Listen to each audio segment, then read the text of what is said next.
Everyone, welcome back to my channel. कैसे हो आप सभी लोग? होप कि आप सब लोग बहुत ज़्यादा अच्छे होंगे। आज है 1 नवंबर, करवा चौथ है आज। आप सभी को मेरी तरफ से करवा चौथ की हार्दिक शुभकामनाएं। और अभी पहुँच चुके हैं 12:30। आज मैं थोड़ा सा लेट हो गई नहाने धोने में, क्योंकि बच्चों का स्कूल था, हस्बैंड का ऑफिस भी था। तो सुबह 4:30 बजे उठी थी और उसके बाद से सर्गी खा करके फिर मैं सो गई जा करके। फिर 7 बजे उठ करके बाकी का काम मैंने किया, मतलब बच्चों को स्कूल भेजना और सारे कुछ। उन लोग को स्कूल भेज करके आई, तब मैं नहाई और अभी सारे काम निपटा करके अब मैं ब्लॉग स्टार्ट कर रही हूँ, क्योंकि ऑफिस भी था, बच्चों का स्कूल भी था। अभी तो आज वो भी था, कर्नाटका राज्योत्सव भी है आज। यहाँ पे तो काफ़ी जगहों पे छुट्टी भी है, लेकिन मेरे बच्चों का स्कूल है, एक तरह से बहुत अच्छा हुआ स्कूल है। नहीं तो घर में रहते सब उधम मचाते, लड़ाई करते और मेरा पूरा टाइम चिल्लाने में इन लोगों को जाता। तो खैर अभी चले गए हैं बच्चे स्कूल और अब मैं अपनी सारी तैयारी मैंने करके रख ली है पूजा की। 1-2 सामान अभी मुझे लाना है, नारियल लाना है मुझे और मेहंदी की कीप लानी है। इतनी गंदी मेरी मेहंदी लग गई है कि मैं क्या बताऊँ। तो खैर अभी देखिए, मेहंदी मेरी है ऐसी। स्टेंसिल मैंने यूज़ किया था इस बार मेहंदी के लिए। ये गुलाब के फूल हैं, किस एंगल से लग रहा है मेरे ये नहीं समझ में आ रहा है। गुलाब के फूलों वाला मैंने स्टेंसिल यूज़ किया था, आगे कुछ और था लेकिन सब बिगड़ गया। मतलब मेहंदी सूखने में इतना ज़्यादा टाइम लग रहा है ना उसमें कि मैं क्या बताऊँ। तो कुछ ऐसा लग रहा है। फिंगर पे मैंने ऐसे ही, मतलब मैं इतनी इरिटेट हो गई थी, मेहंदी सूख ही नहीं रहा था। जो स्टेंसिल पर जितना मैंने लगाया था सूख ही नहीं रहा था।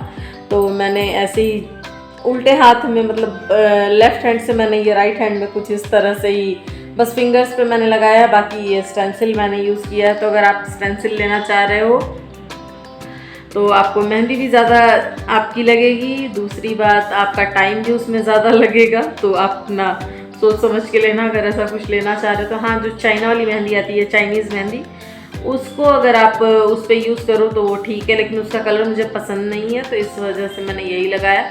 और मैंने फर्स्ट टाइम यूज़ किया था तो मुझे कुछ आइडिया भी नहीं था कि ऐसा कुछ होगा। मैंने मंदिर में ही ये सारे बर्तन मैंने क्लीन कर लिए हैं, अच्छे से धो करके इसको रख दिया है।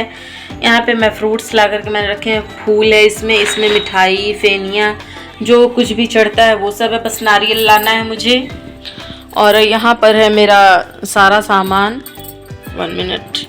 यहाँ पे ये करवा माता को चढ़ाने के लिए भी इसमें मेहंदी की कीप भी मुझे रखनी है। अभी फिनिश हो गई है इसी बेकार सी मेहंदी को लगाने में। और इसके अलावा इसमें मैंने अपना सारा सामान रख रखा है। इसमें थोड़ी सी ज्वेलरी है जो मुझे पहननी है, चूड़ियाँ, ये स्क्रंची अगर लगाऊंगी तो बताऊंगी। और इसमें थोड़ा सा और सामान है।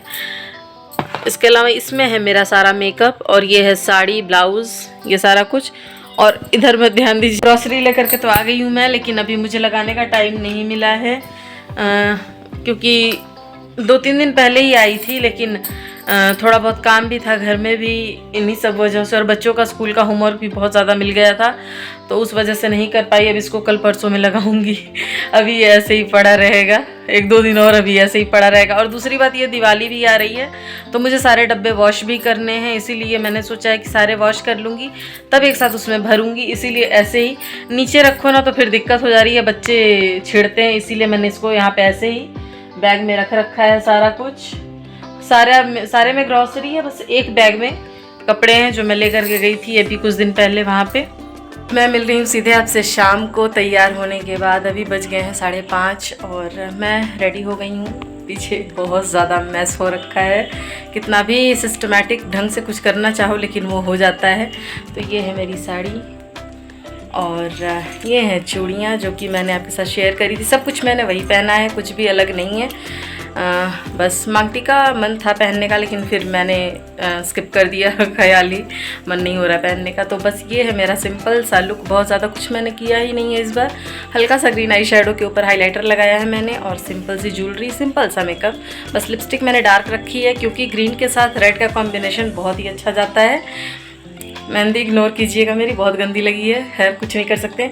तो फुल लुक आपको दिखाऊंगी, लेकिन अभी पहले मैं जा रही हूँ पूजा करने, क्योंकि मुझे हो रहा है लेट। अभी सारा सामान तो मैंने मंगा लिया है और अब बस थाली सजाएंगे और पूजा करेंगे। तो ये देखिए, मैंने करवा चौथ की पूजा के लिए थाली अच्छे से सजा के तैयार कर ली है अपनी। अलग अलग जगहों पर वैसे अलग अलग तरीके से की जाती है। मेरे ससुराल साइड में जैसे होता है, जिस तरह मैं ससुराल में करती हूँ उसी तरह मैं यहाँ पर भी कर रही हूँ अपना। बस ये है कि वहाँ पे थाली भी फिराते हैं, यहाँ पे मैं अकेले हूँ तो थाली नहीं फिरा सकती हूँ। तो बस मैंने सिंपली पूजा करी अच्छे से।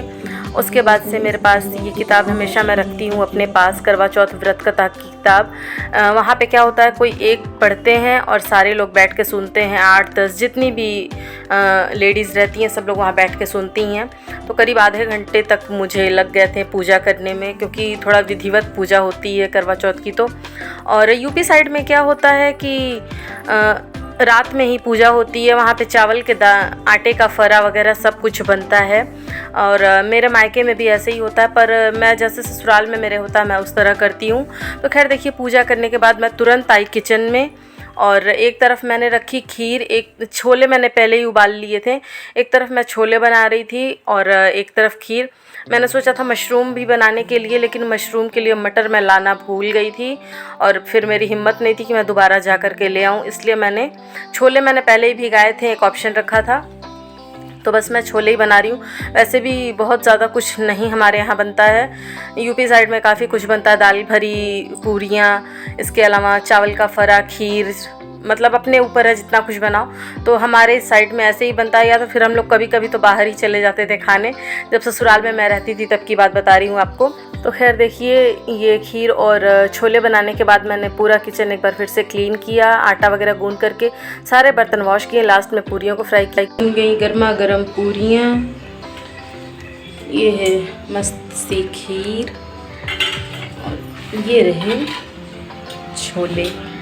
तो खाना ऑलमोस्ट है तैयार, और अभी चाँद का कहीं कुछ अता पता नहीं है। देखते हैं कब तक निकलता है चाँद। चाँद निकलने की टाइमिंग थी 9 बजे, लेकिन बज गए थे 9:30 और फाइनली चाँद निकल गया था करवा चौथ का। और अभी मैं जा रही हूँ छत पे। हस्बैंड छत पर ही थे और जब चाँद निकला तो उन्होंने मुझे फ़ोन करके बताया, तो मैं भी आ गई छत पर फटाफट से अपना सारा सामान ले करके, और बस अभी पूजा की तैयारी कर रही हूँ। हमारे साइड में होता क्या है कि ये चुन्नी ओढ़ना ज़रूरी होता है, जो शादी में जिसको ओढ़ करके शादी हुई होती है। इसी चुन्नी में कथा सुनते समय फूल, चावल या फिर फूल और गेहूँ इसको बांध लेते हैं कथा सुनने के बाद, और उसी से फिर चाँद को अर्घ देते हैं। वैसे मेरी शादी हुई थी 2009 में, और उस टाइम ये वाली चुनरी बहुत ज़्यादा ट्रेंड में थी, तो मैंने भी इसी में की एक ली। और यहाँ पे हुआ क्या था ना कि 9:30 बज गए थे, तो रूम में से लाइट जलता था छत पर का, और ओनर लोग सो चुके थे। तो इस वजह से यहाँ पे लाइट की बहुत ज़्यादा प्रॉब्लम हो गई थी। ये बस मोबाइल का ही लाइट है जो आपको दिख रहा है। बहुत ज़्यादा ख़राब क्वालिटी हो गई है यहाँ मेरे वीडियो की, लेकिन अभी मैं कुछ नहीं कर सकती, तो बस इसी को एडिट करूँगी मैं किसी तरह से। तो खैर देखिए, यहाँ पे चाँद को रख देने के बाद फिर पतिदेव की पूजा की जाती है। फिर पतिदेव हमारा व्रत खुलवाते हैं पानी पिला करके, और इस टाइम ऐसी प्यास लगी होती है ना। वैसे मुझे थोड़े से चक्कर आने लग गए थे जब मैं किचन में से निकली तब, तो 5-10 मिनट में लेटी भी थी। तो पूजा करने के बाद फिर हम लोग नीचे गए। सबसे पहले मैंने बच्चों को, हस्बैंड को खाना दिया, क्योंकि बच्चों का स्कूल था, हस्बैंड का ऑफिस था, इन लोगों को खा करके सोना था। और मैंने पहले वीडियोस बनाई थोड़ी सी इंस्टाग्राम की, इसके बाद से फिर मैंने खाना खाया। इंस्टाग्राम पे अगर मुझे आपने फॉलो नहीं किया है तो मैं आईडी यहीं पर मेंशन कर दूँगी, ज़रूर से जाके फॉलो कर लेना। मैंने फेस भी वॉश कर लिया और सिंपल बस मॉइस्चराइज़र लगा लिया है। नींद बहुत तेज़ आ रही है, थोड़ा लेट हो भी गया है। अभी टाइम हो रहे हैं 11:14। पहले मैंने बच्चों को सुलाया, उसके बाद से सारी चीज़ें मैंने अभी वैसे ही बिखरी पड़ी हैं। वैसे तो अभी ऐसे ही सब मैंने इस बॉक्स में भर दिया है।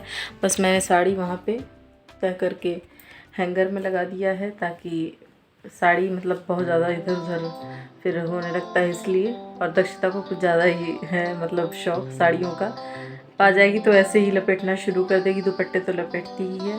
तो खैर चलिए, अभी इस ब्लॉग को एंड करने का टाइम आ गया है। मैं चलती हूँ सोने। आप अपना ख्याल रखिएगा, और अगर ये वीडियो अच्छी लगी हो तो लाइक, शेयर एंड सब्सक्राइब ज़रूर कीजिएगा। मिलते हैं एक नई वीडियो के साथ, तब तक के लिए अपना ख्याल रखिए, खुश रहिए, खुशियाँ बांटिए। Thanks for watching.